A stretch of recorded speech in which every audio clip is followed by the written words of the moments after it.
Fantastic. Okay, welcome to the first panel of NotchCon, the first panel of the first day of the first time we ever do NotchCon. This is exciting.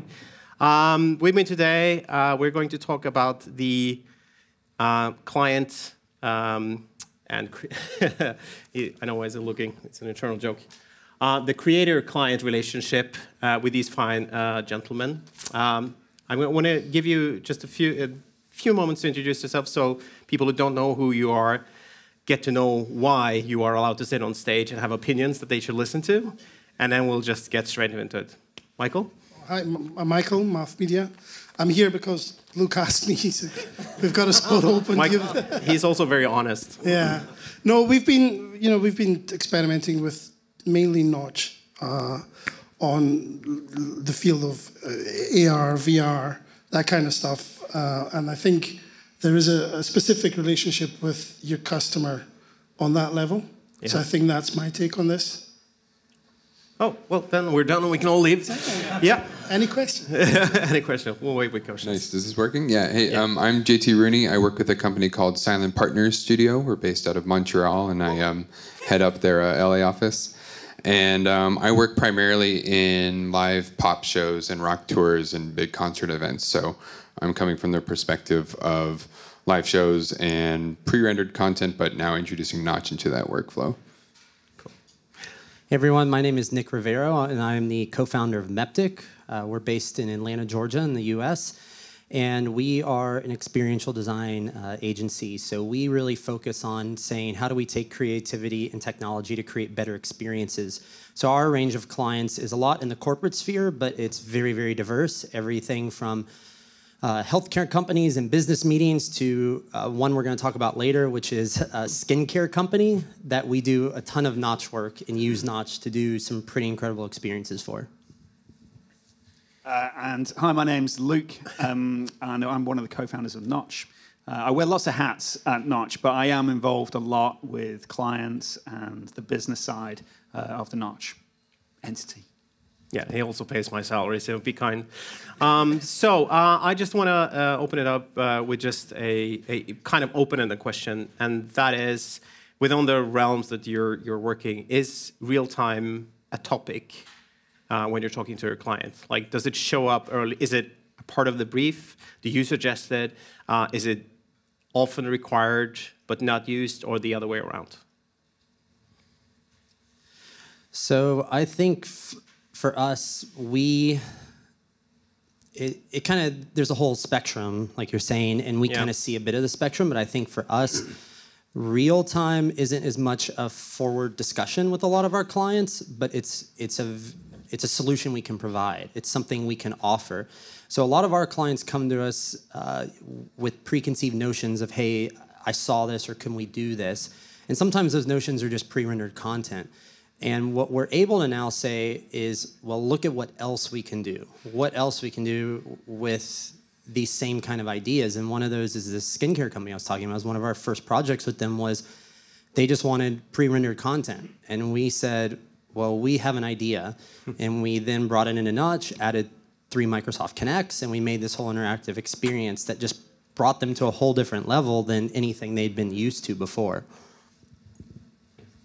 I think that's probably similar for a lot of us in the room, is that there's this, I don't have any, it's very rare when people are asking me to do real-time generative content as in motion graphics content, but in my world, in the pop world, it's definitely come across over the past 2 years where people have asked for Notch as a thing because they've seen Beyonce do it or someone else do it, and they heard that that's the word for it, and then they chase after it, which is great. That's really helped the business move along for a lot of different things. It's been good. But I agree. It comes from the client brief a lot of times that they want something that's interactive, per se, or they want to achieve something, or they point to a reference and say, we can achieve that using this tool.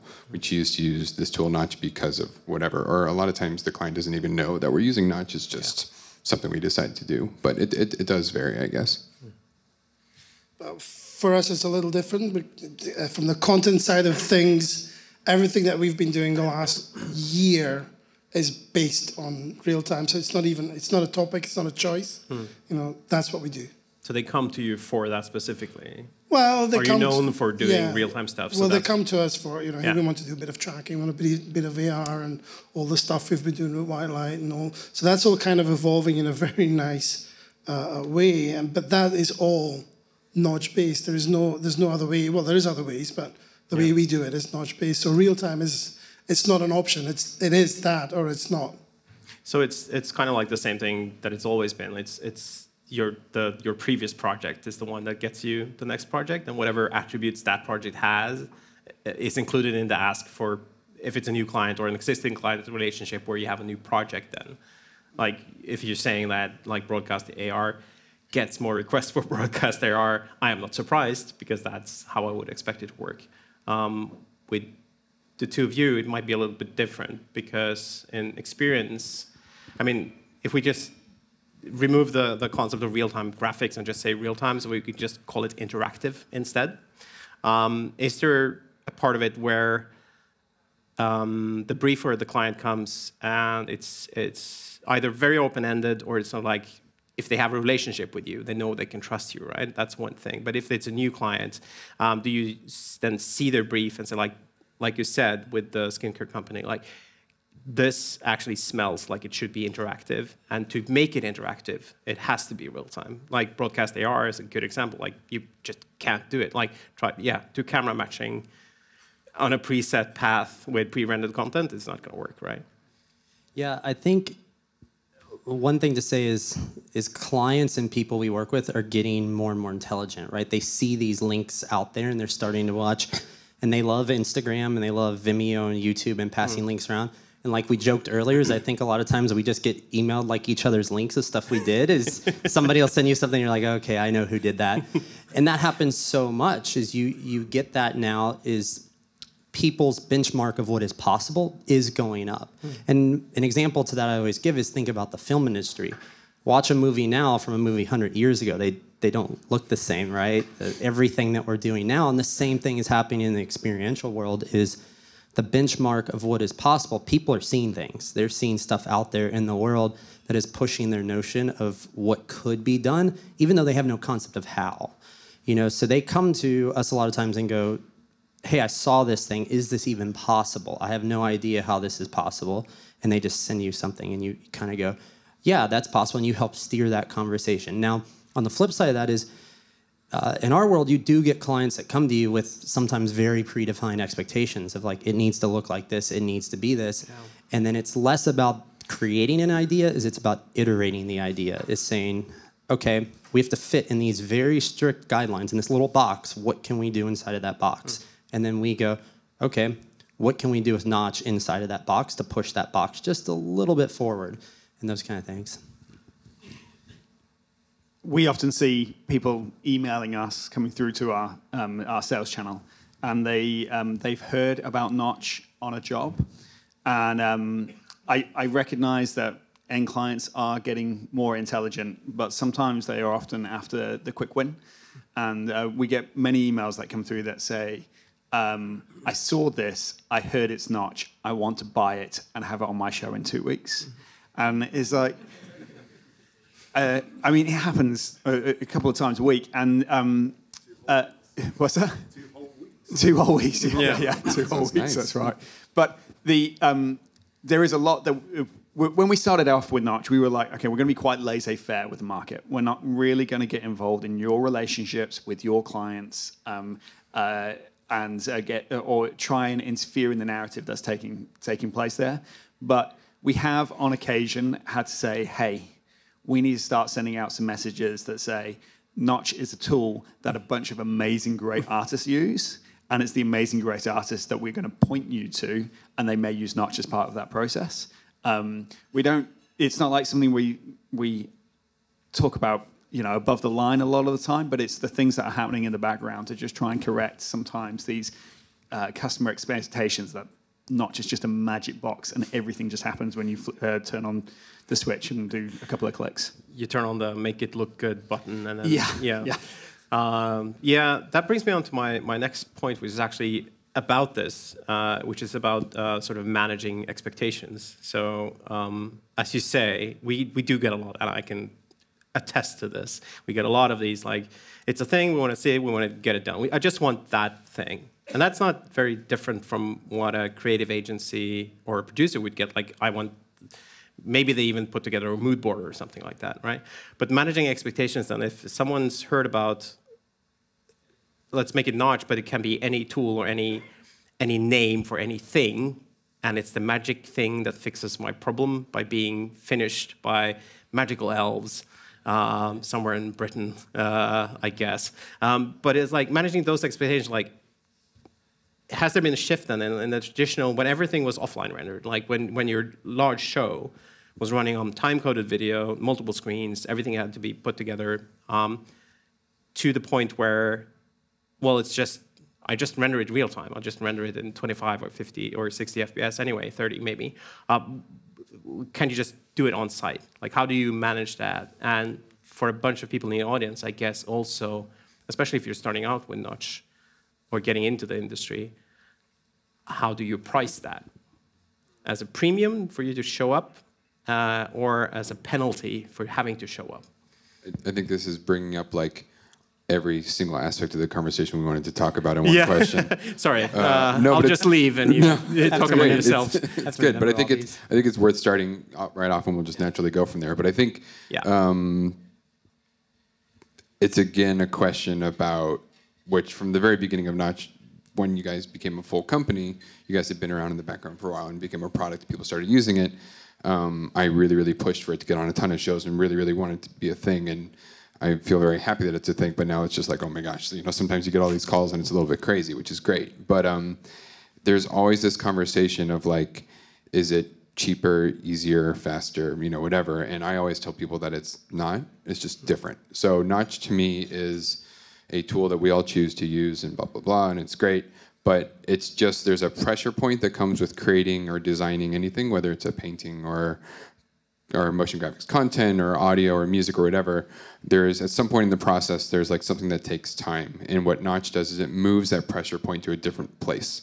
So in order to do an entire piece of, let's say for my example, I'm doing a pop show and someone wants to do a song about unicorns dancing across the screen. Not that that's ever happened. But let's say they want to do that.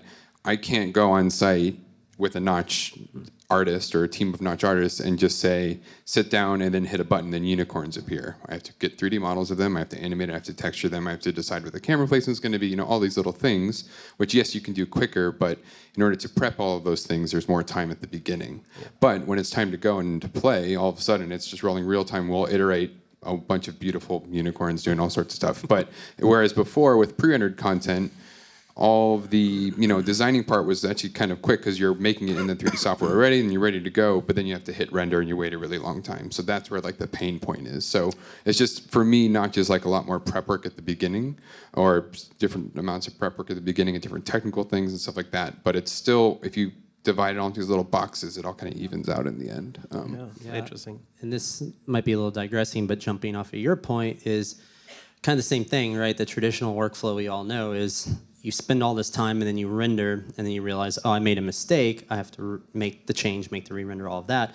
What we kind of say now is, yes, we can see those changes and those fixes and those things quicker because it's real time. But the way we look at time is, yes, there's all the same prep work, but instead of rendering, we kind of call that optimization. Because especially, and this is like a huge point, that we talk a lot about, Josh, our interactive designer, we talk a lot about Meptic, is optimization. Like, that's such a thing, is when you're going to deploy Notch, you have to make sure it's going to work and work well and work to the effect you intend. And that's something we've talked about, is Notch introduces a very different dynamic, and maybe I'm digressing too much ahead, is when you hand off Notch blocks. We were talking about this earlier, is when you hand off Notch blocks, that introduces some different things to talk about and think about. But yeah. So I was just going to say that for us it's a little different. As in, we don't.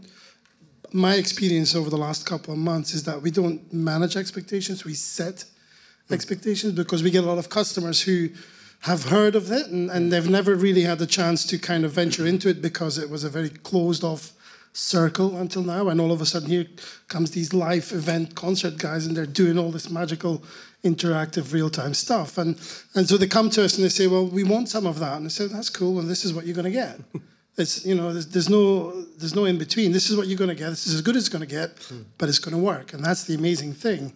And what Nick said about people being sent clips, I had a customer phone not so long ago, and he said, Michael, I want some of this Notch AR stuff, and it's fantastic. Do you all work together? And I said, well, how do you mean? He said, well, everybody's been part of the same shows, everybody's got the same clips, and in a way it's a testament to how tight the community is, because we're all sharing tips and tricks, and the Facebook page is like a Wikipedia of how to do it. It's fantastic.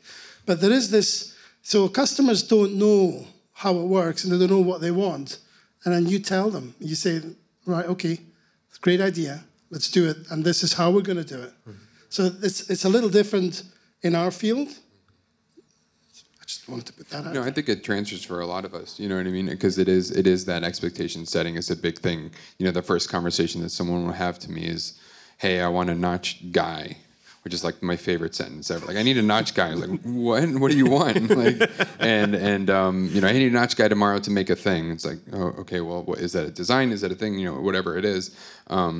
So there's then that conversation with that client of, okay, here's expectations of, here's what this is, what are you going for? And it's always just a lot of questions of what people want, and then you then set expectations after you find out what they want. But I think it's a little bit different in the US too, I think, than Europe. We've been talking about this a little, but I think there's some interesting comparisons where, not to overgeneralize, but it seems like here a lot of the times some companies will have the opportunity or the chance, or the way it's financially structured, that one company is designing the content, programming it, choosing the servers, and operating the show. You know what I mean? Like the whole scope across the way. Whereas I think in the US, especially these really large corporate events or large music events, I will be hired as a content provider, and then there's a programmer company or a person, and then there's a vendor who's providing the servers, and then there's another integration. You know, there's all these steps, and everyone might have had a little bit of a different explanation of what Notch is to the client, you know? So a lot of times I get brought on after the video vendor or the media server manufacturer, whoever is like,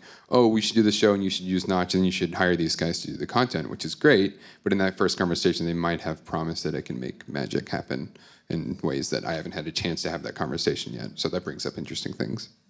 Yeah, and I think like you guys probably a lot more than me deal with people coming to you saying, I want Notch.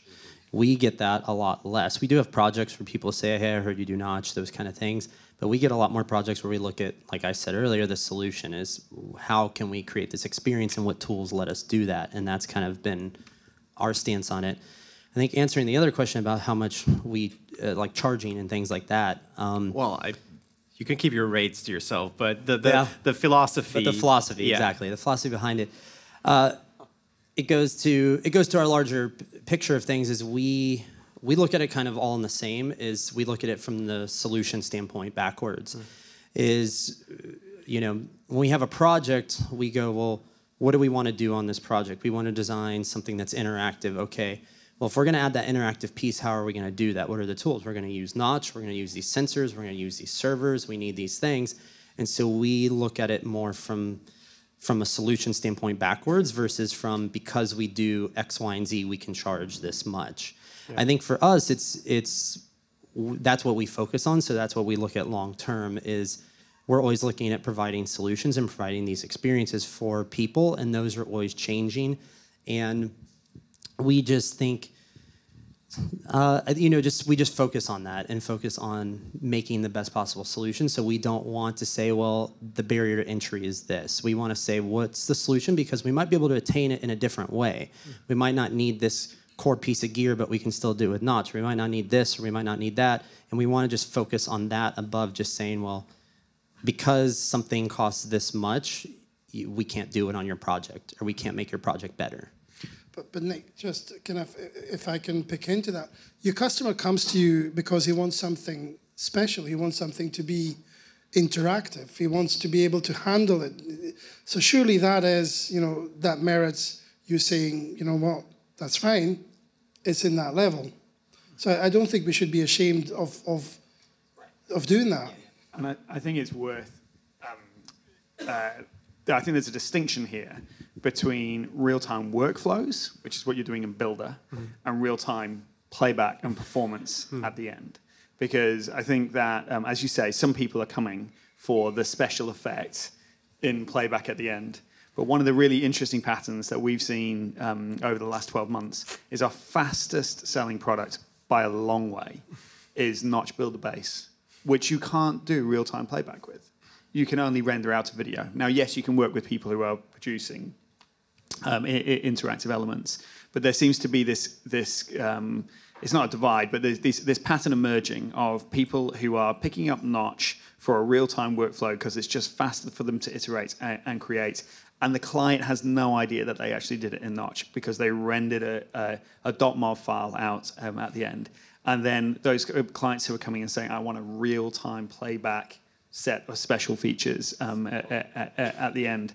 And I think the next year, 2019, is going to be really interesting as how this narrative kind of expands, because I feel like there will this, like, the whole area of augmented reality is just blowing up, and people will definitely be coming for that playback and special effect. But I think silently and kind of quietly in the background, what we're seeing is just general motion graphics just getting produced without anybody knowing it's Notch in the back. Yeah. And I think that's something that for us at my studio, every show we've done for the past 2 years, we've used Notch on to create content and render it out and play just like everything else. Just for at least, I try to pick like 1 or 2 songs per show just for the sake of it. But I'm not telling the client like, oh, by the way, this is a Notch song, you know what I mean? But agreed, when it does come to the playback and when it comes to the real-time thing, it's a different conversation. But just to circle back real quick to what you said, I think I've been soapboxing on this for a little while, and I don't know if everyone's getting sick of it or whatever, but I do think it is important and really distinctively important for me because it affects all of us, is when you do look at Notch with a forward vision of what the final product is and the final goal is, and base your pricing and your workflow with the client and expectations based off of like, hey, what are you trying to achieve? Okay, these are the things it's going to take to achieve that, as opposed to, hey, I'm a person who can come and pay for me to be there for the day, and whatever I make will just be the thing. Like, you know, like paying for time and services versus deliverables. For me, it's a huge thing in a creative content industry, whether it's for tours or for corporate work or music videos even, or anything like that. You know, it'd be very rare for, let's say, a music video. If you're an animator or a designer, you know, someone's like, hey, we want to make a music video. Instead of quoting them for the music video, like, hey, I'll just show up tomorrow and I'll charge you for the day, and whatever we come up with is just the thing, which is possible, and people can do that, and there's different scales, you know. If you're doing smaller venue shows or you're trying to, you know, do it, or the VJ world, it's hard to compare because prices is different and it's a different workflow, and you do have to make stuff on the fly, and it's not fair to compare it. But there's all these different scales of it. But I just think as a rule, it's as a base level belief, I think it's important to think about the final product first, because what does happen and has happened, I got a call this weekend about a gig this week for a giant corporate client who's doing a giant event down around the Super Bowl in 2 weeks, and they wanted a Notch guy so they can make an interactive design to show off this new product. And they're like, well, he can just come for like a day, maybe a day and a half, and then he just come out to the event and we'll just make a thing. And, you know, it's this huge thing. It would normally, if I was doing that as a studio with, you know, interactive design, it would be a team of 10 or 15 people, you know, all these different things, design frames, mood boards, you know, like all this stuff, working with the client, talking about what's your favorite color? Okay, let's design this to match that, you know, as opposed to like, oh, just give us a guy to push buttons, we'll see what happens. Now, that guy, they did hire someone, and he's probably going to do a great job, and it's probably going to be fine, and it's going to be very notchy with effects and like all sorts of stuff, and it's going to be cool. But the next time that client does an event, they're going to say, oh, I can just hire one person, and then we'll do it, you know? So it's an interesting problem, because I think everyone here is trying to learn Notch and use it and get work and get experience and grow, and it is very cool to do things by yourself. It's just, if you look at things and you know, see if it matches the scale for what they're asking for. It's just very fortunate that Notch is a tool that you can sit down and make something that looks really awesome in a very short amount of time. It's just a question of balance, I guess. Can you turn off your radio, Matt? All right. Yeah, so it's kind of this ancient thing then about if you're doing creative work, you should price your creative work because it usually happens up here. and with other people, right? You're paying not for the time that you're spending in front of a keyboard, you're paying for the time you spend thinking about the project and figuring out how to solve it, and then execution being part of that.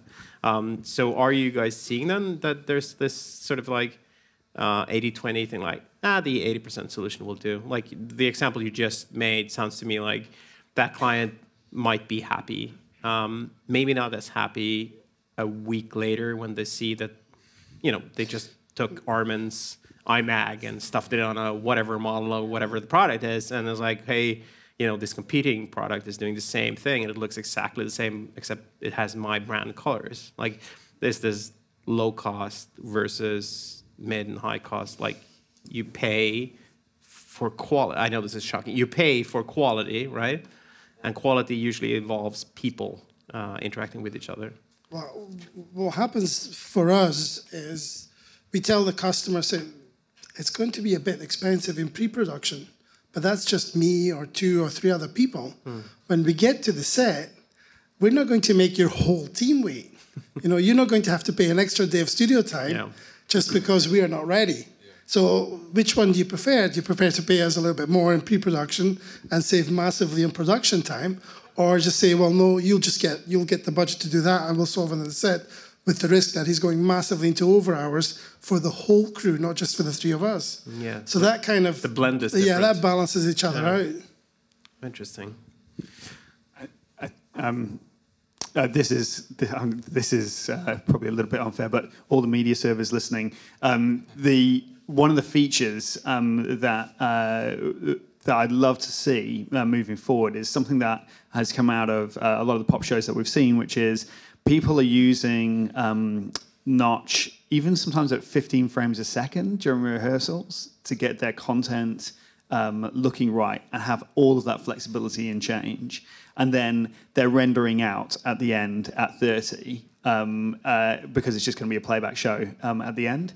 If you can do that in a media server, bounce it down to video just on its own without having to go into Notch Builder and do it in there, then you've got a big win on your hands there. And I think this is probably the next step of where we've got this kind of hybrid of workflows, of real-time workflows, but it's going to be just a standard playback at the end. And I think there's something to be said there. I was going to ask the audience if anyone is kind of just getting started with Notch versus, if you're just getting started, and don't be shy, put your hand up. And I try to see through it. Oh, wow.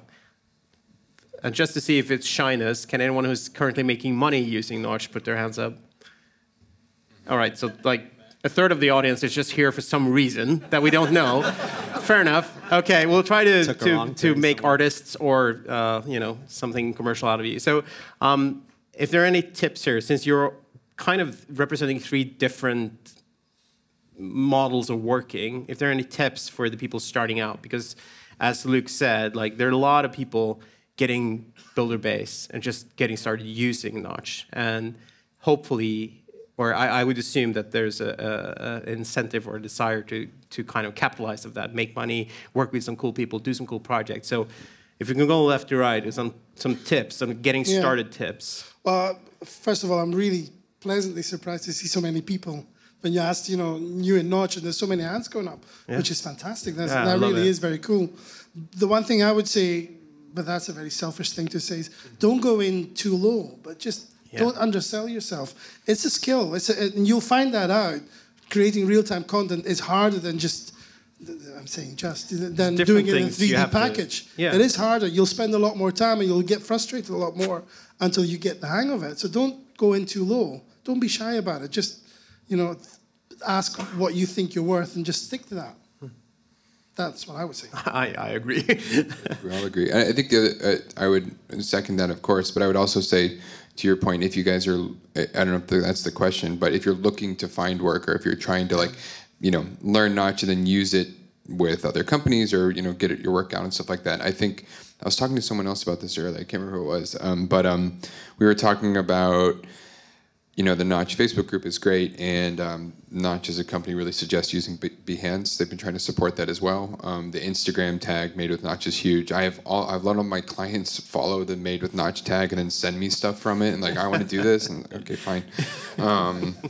But I would say what's really important to me as a design-based company, if you guys are looking to do more motion graphics design-based things, is that I think it's really important to use Notch like as you would After Effects or anything like that, or any other tool, where you say, I'm going to show off these talents and skills that I have for this new technique I'm trying to learn by putting it into some sort of creative setting or piece. Like make a spec piece. Like I'm going to make a fake advertising for this water bottle because I want to show about reflectivity that I'm learning how to do. You know what I mean? Because if you show me a video of particles on black that is very cool, that is great, but it doesn't necessarily show what else you can do. And I think that's a big part of it. Because what you'll also find is like, take all the guys who do the 1-a-day challenges like Mike Wing, like Beeple, or like all those other people, is that they try to make a funny design and then that helps them learn all these other skills to achieve that, because then you're working towards a goal, as opposed to like, I want to learn about MoGraph today. Well, I'm going to create a bunch of bouncing balls and I'll learn MoGraph in order to do that. So I personally think when I'm looking for people, that's way more helpful.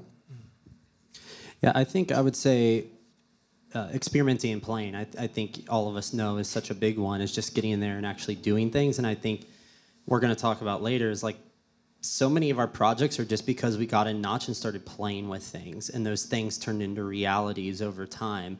And those things were things we didn't even intend we would do and do on a project for real and actually get paid for. You know, it was just like, let's try this in the office, and this is a cool idea, and we'd post it on Instagram, and then we'd get a client from it. You know, like those things would actually happen for us. So I think that's one thing I would say, is just play with things. JT's point, post it, share it, those kind of things.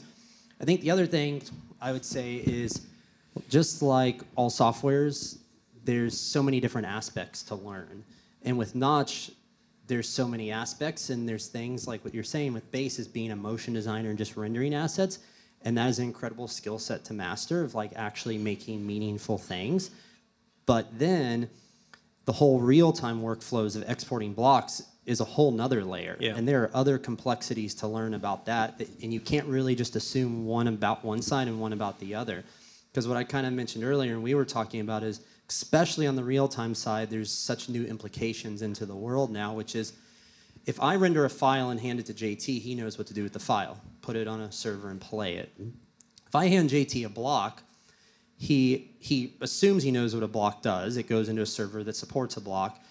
But now, here's the difference, which is, what if I intended the thing to have a scene with 1 million particles, and I hand it to him, and he puts in a wrong value, and there's no particles? Well, now my piece is not intended to be what it was, and now the client's upset at me and JT, and you know, because there's a misunderstanding. So there's a whole nother level to learning that side of things. So don't just assume because you know one, you know the other. They go hand in hand as you learn more about Notch, and I just emphasize that there's a lot to both sides of it. Can I just pick up on that? It's the other thing I wanted to say, it's on my cheat list, but I can't see it, is there's so many levels to Notch. Find the one thing that you're good at. That's why, find the one thing that you're good at, specialize in that, and then surround yourself with people who are better than you in the other parts, and cooperate. And then you get amazing results, because the better the results, the more customers will want it, the more customers will ask for it, the more work it'll be for all of us.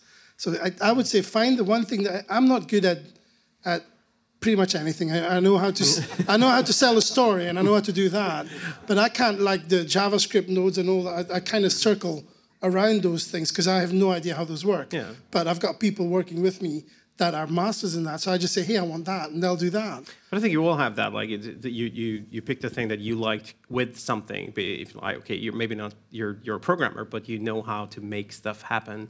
And then you take an example for like Photoshop or After Effects, something. I don't know how to do the thing, so I'll just copy the layer thousands of times and just change the blending, and there it looks okay. I'm rendering everything at like half the speed, but that's fine because the output looks. So off of that, I think it's interesting because I see everything like Sauron.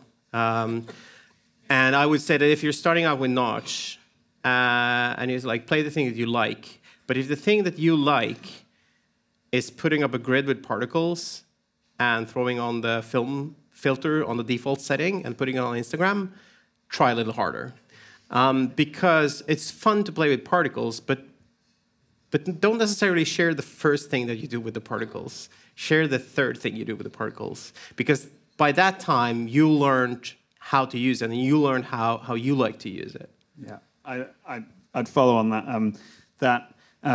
First of all, there is so much work out there for people who understand and can use Notch right now. There is every single day multiple emails coming in. Can you recommend someone who can do Notch? And the reality is, we don't know the user base personally, so we don't want to have favorites. And the way you can get noticed is with the hashtags on Instagram and on the Facebook group, as has already been said. So just keep on doing it.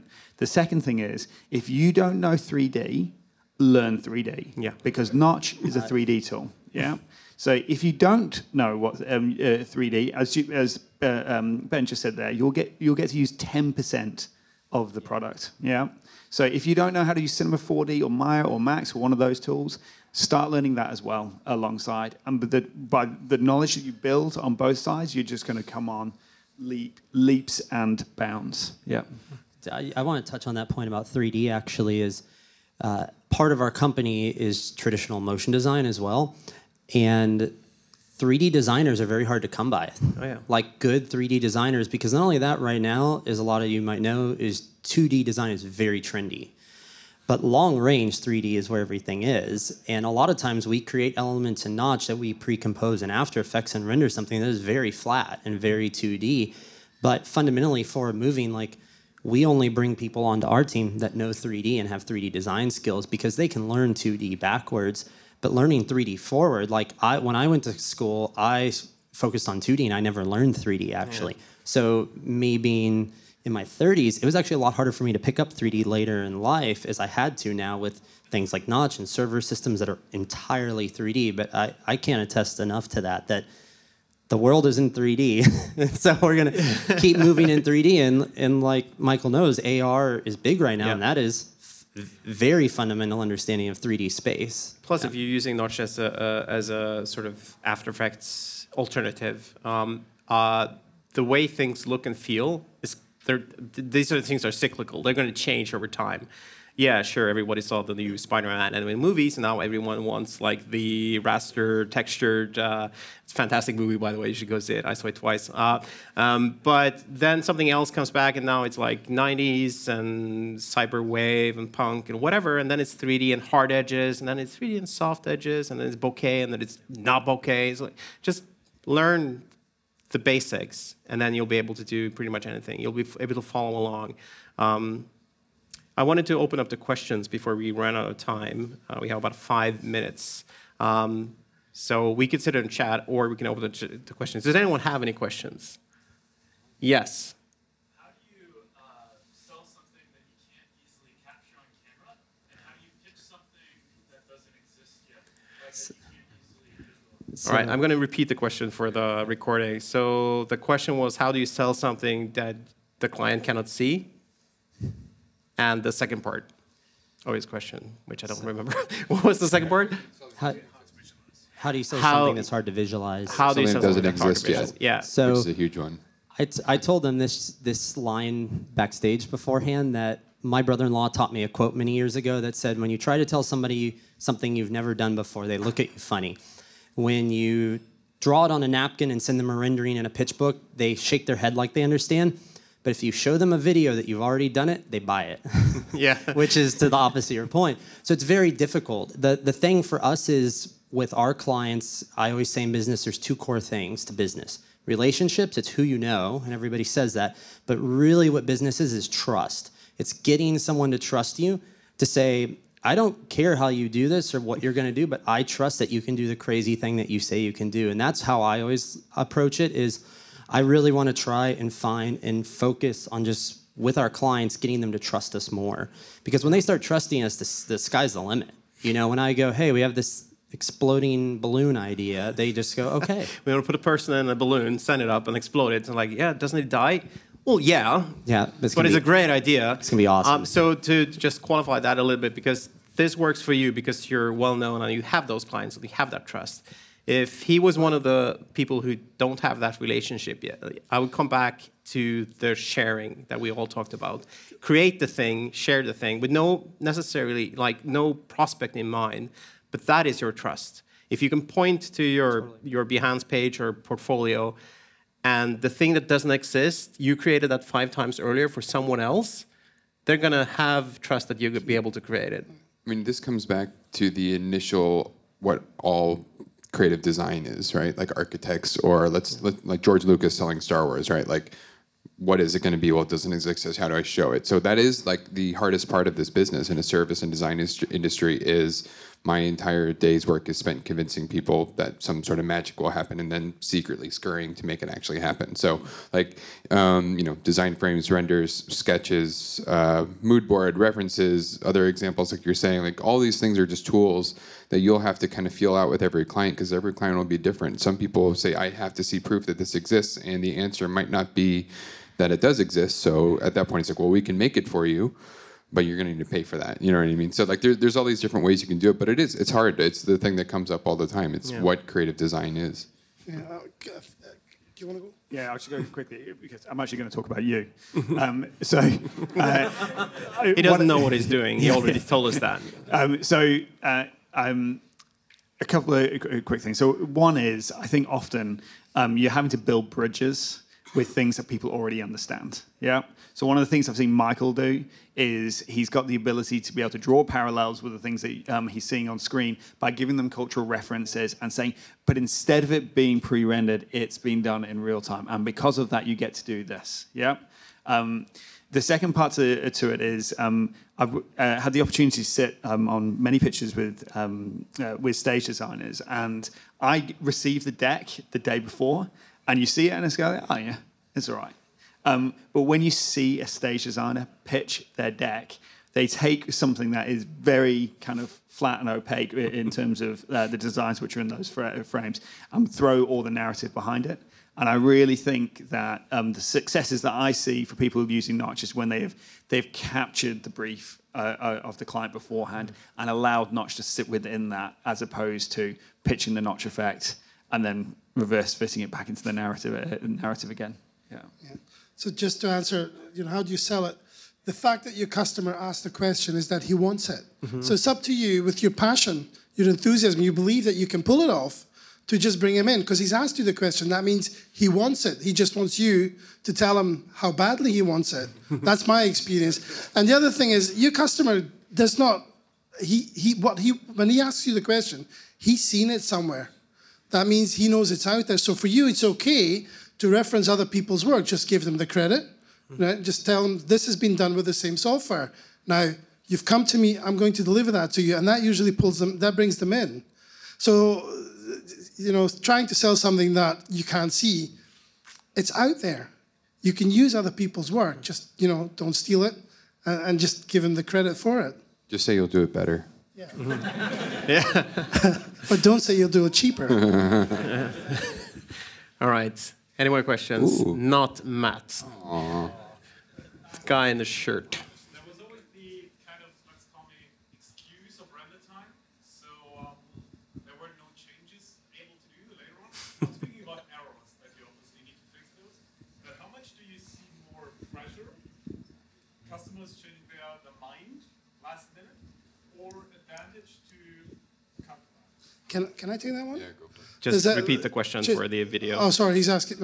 Yeah, okay. So he's talking about the old excuse of you can't have any more changes now because I have to render this. So any opinion you have after this is mute because we're locked now, lock picture, right? And now that we can change it, how is there more pressure? Okay. Well, we had this conversation briefly. There is, it's by the fact that it's real time, you could remote log in and change little things, and sometimes that's just enough to turn a no into a yes. It doesn't have to be a massive change. If it's rendered, it's rendered. You've got to say, well, hang on a minute, could you re-render it and come back in half an hour? But just by logging into your media server and just tweaking little parameters, sometimes, because the customer will go, okay. Sometimes little things will do it.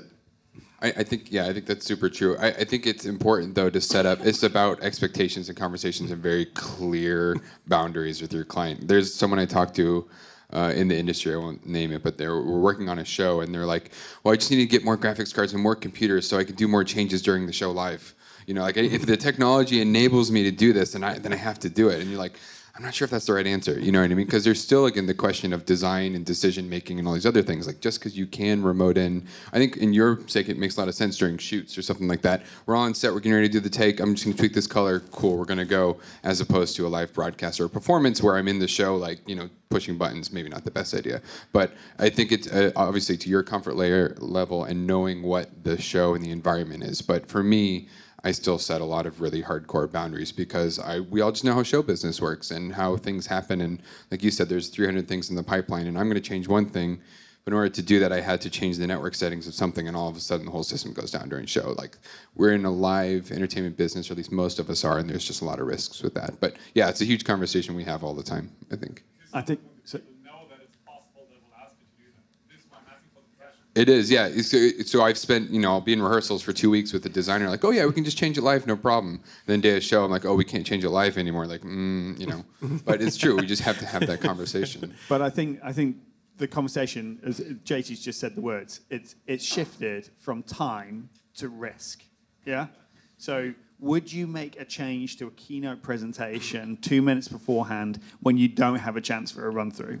No, you wouldn't do it with pre-rendered content. I was about to say the answer is always yes. Yeah, okay. We might have done it with our keynote this morning, but that's beside the point.